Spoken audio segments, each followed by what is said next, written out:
ما جاء أن يقوم الإمام من الرجل والمرأة. دیکھو یہ مسئلہ کہ امام جنازے میں کہاں ٹھہرے، مرد کا جنازہ ہو تو الگ مسئلہ ہے، عورت کا جنازہ ہو تو الگ مسئلہ ہے، اور یہ اختلاف افضل غیر افضل کا ہے، یہ جائز ناجائز کا نہیں ہے کہ کہاں ٹھہرنا چاہیے، یہ اختلاف صرف افضل غیر افضل کا ہے، اور اس مسئلے میں ائمہ کا اختلاف ہے۔ دیکھو امام مالک رحمۃ اللہ علیہ فرماتے ہیں کہ امام سر کے مقابل ٹھہرے گا۔ امام مالک رحمۃ اللہ علیہ فرماتے ہیں کہ امام سر کے مقابل ٹھہرے گا، اور حنفیہ نے فرمایا کہ امام سینے کے مقابل ٹھہرے گا۔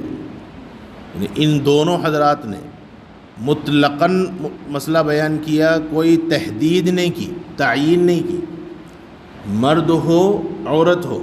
امام مالک رحمۃ اللہ علیہ نے فرمایا کہ سر کے مقابل ٹھہرے گا، اور احناف نے فرمایا کہ امام سینے کے مقابل ٹھہرے گا، چاہے مرد ہو چاہے عورت ہو۔ البتہ حنفیہ نے قید لگائی ہے کہ اس وقت جب کہ عورت کی ناش ڈھکی ہوئی ہو، اور اگر عورت کی ناش ڈھکی ہوئی نہیں ہے، کھلی ہے، تو پھر عورت کے سرہانے نہیں ٹھہرے گا بلکہ کمر کے پاس ٹھہرے گا۔ امام مالک نے مطلقاً فرمایا کہ سر کے مقابل ٹھہرے گا، چاہے مرد ہو چاہے عورت ہو۔ حنفیہ نے فرمایا کہ مطلقاً سینے کے مقابل ٹھہرے گا، چاہے مرد ہو یا عورت ہو۔ ہاں البتہ یہ ہے کہ عورت کی اگر میت ہو اور کھلی بھی ہو، یعنی اس کے اوپر کپڑا نہ ہو، تو پھر ایسی صورت میں امام عورت کے کمر کے مقابل ٹھہرے گا، سینے کے مقابل نہیں ٹھہرے گا۔ اور اگر ناش ڈھکی ہوئی ہے تو پھر ایسی صورت میں عورت کے سینے کے مقابل، یعنی میت کے سینے کے مقابل امام ٹھہرے گا۔ امام شافعی اور امام احمد ابن حنبل رحمہم اللہ کا مسلک یہ ہے کہ اگر مرد ہو تو پھر سر کے مقابل، اگر مرد ہو تو سر کے مقابل، اور اگر عورت ہو تو پھر کمر کے سامنے ٹھہرے گا۔ لہذا اب خلاصہ یہ نکلا کہ میت اگر مرد کی ہو تو امام مالک، امام احمد، امام شافعی، ائمہ ثلاثہ سوى الحنفیہ یہ کہتے ہیں کہ امام میت کے سر کے مقابل ٹھہرے گا، اور اگر میت عورت کی ہو تو امام مالک کہیں گے کہ سر ہی کے مقابل ٹھہرے گا۔ البتہ امام شافعی اور امام احمد ابن حنبل فرمائیں گے کہ عورت کے وسط یعنی کمر کے مقابل ٹھہرے گا۔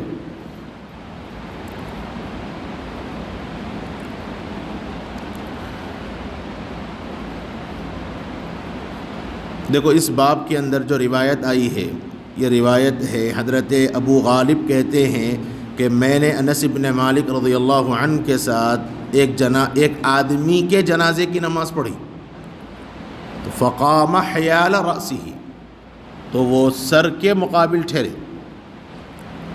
پھر لوگ ایک عورت کا جنازہ لے کر آئے، تو لوگوں نے کہا کہ ابو حمزہ، یہ حضرت انس کی کنیت ہے، ان کی بھی نماز جنازہ پڑھا دیجیے۔ تو حضرت انس رضی اللہ عنہ تخت کے درمیانے حصے میں یعنی کمر کے مقابل ٹھہرے۔ تو حضرت علاء ابن زیاد نے ان سے پوچھا کہ آپ نے اس طرح یہ جو فرق آپ نے کیا مرد کے سر کے مقابل اور عورت کی کمر کے مقابل جو آپ ٹھہرے ہیں، کیا آپ نے یہ عمل نبی سے دیکھا ہے؟ تو حضرت انس رضی اللہ عنہ نے فرمایا کہ ہاں۔ بات ختم ہو گئی۔ اس کے بعد جب لوگ تدفین کو چلے گئے اور تدفین سے جب واپس آئے تو حضرت انس رضی اللہ عنہ نے فرمایا احفظوا، دیکھو جو طریقہ میں نے بتلایا ہے اس کو یاد کر لو اچھی طرح۔ اس روایت سے یہ پتہ چلا کہ مرد کا سر کے مقابل ٹھہرنا چاہیے اور عورت کے کمر کے مقابل ٹھہرنا چاہیے، لہذا یہ روایت امام شافعی اور امام احمد ابن حنبل رحمہم اللہ کا مستدل ہے۔ حنفیہ کا مستدل یہ ہے کہ جنازہ یعنی نماز یہ شفاعت ہے، جنازہ یہ شفاعت ہے، اور شفاعت ہے اہل ایمان کے واسطے، اس لیے کہ غیروں کے واسطے سفارش کی تو ضرورت نہیں ہے. یہ سفارش ہے، یہ سفارش ہے، شفاعت ہے اہل ایمان کے واسطے، اور ایمان کا قلب دل ہے، یعنی سینہ ہے. اس لیے امام سفارش اسی جگہ سے کرے گا جہاں سے سفارش کا حق بنتا ہے، یعنی جس کی وجہ سے سفارش کرنا ہے، اور ایمان کی وجہ سے سفارش کرنا ہے، اس لیے سینے کا مقابل ٹھہرے گا. پھر میں نے بتلایا کہ دیکھو یہ اختلاف صرف افضل غیر افضل کا ہے، یہ کوئی اختلاف کوئی بڑا چوڑا نہیں ہے. ہاں البتہ اس حدیث سے یہ پتہ یہ چلا کہ جنازے اگر متعدد ہوں تو الگ الگ جنازے پڑھنا افضل ہے. پہلے مرد کا جنازہ آیا تو حضرت انس نے پڑھایا، پھر خاتون کا جنازہ لایا گیا تو پھر حضرت انس سے درخواست کی گئی. معلوم ہوا کہ الگ الگ جنازے ہوں تو الگ الگ پڑھنا افضل ہے. یہ جو ہمارے ذہنوں میں ہے کہ ایک ساتھ جنازے پڑھنا افضل ہے، افضل نہیں ہے، جائز ہے.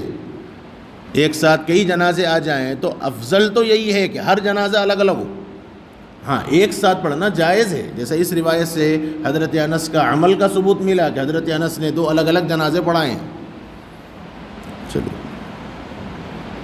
قال حدثنا عبد الله بن منذر عن سعيد بن عامر عن حماد بن ابي خالد قال سمعت مع انس بن مالك رضي الله تعالى عنه على جنازه رجل وقام حين راسه ثم جاءوا بجنازه امراه من قريش وقالوا يا ابا حمزه صل عليها وقام حين لوسط السرير وقام لهم على فرقه هكذا رايت رسول الله صلى الله عليه وسلم قام على الجنازه مقامك منها من الرجل مقامك منه قال نعم فلما فرغ عليه فقال احفظوا بالباب عن سمرة رضي الله تعالى عنه قال ابو عيسى حديث انس وعن حسن حديث حسن وقد روى غير واحد عن همام مثل هذا وروى بدون هذا الحديث عن همام فبين فيه فقال عن غالب عن انس رضي الله تعالى عنهما والصحيح عن ابي غالب وقد روى هذا الحديث عبد الوارث بن سعيد وغير واحد عن ابي غالب مثل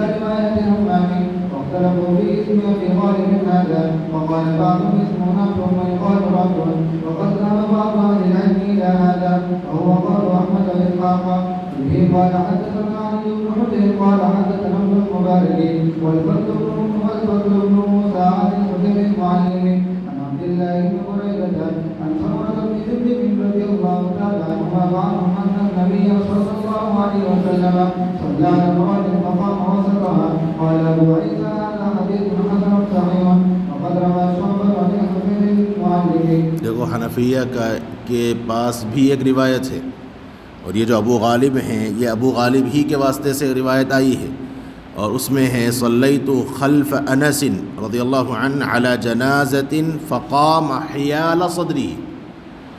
ایک سند ان سے اس طرح منقول ہے فقام حیال صدری.